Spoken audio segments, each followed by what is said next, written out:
in moments of anger, many in moments of deep bitterness, engage in riots.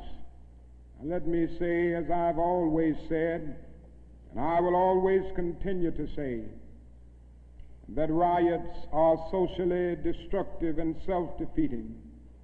I'm still convinced that nonviolence is the most potent weapon available to oppress people in their struggle for freedom and justice.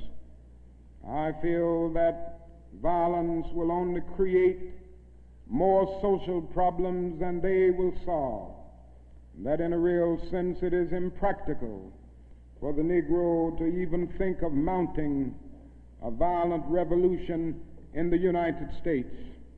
So I will continue to condemn riots and continue to say to my brothers and sisters that this is not the way. Continue to affirm that there is another way. But at the same time, it is as necessary for me to be as vigorous in condemning the conditions which cause persons to feel that they must engage in riotous activities as it is for me to condemn riots. I think America must see that riots do not develop out of thin air. Certain conditions continue to exist in our society which must be condemned as vigorously as we condemn riots. But in the final analysis, a riot is the language of the unheard. What is it that America has failed to hear?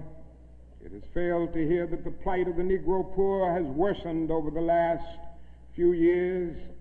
It has failed to hear that the promises of freedom and justice have not been met.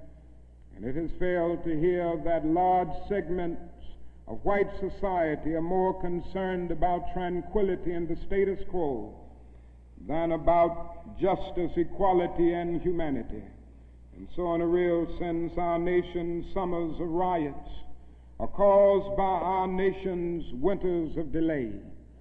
And as long as America postpones justice, we stand in the position of having these recurrences of violence and riots over and over again.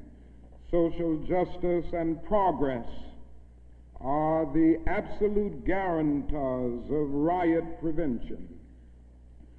Now let me go on to say that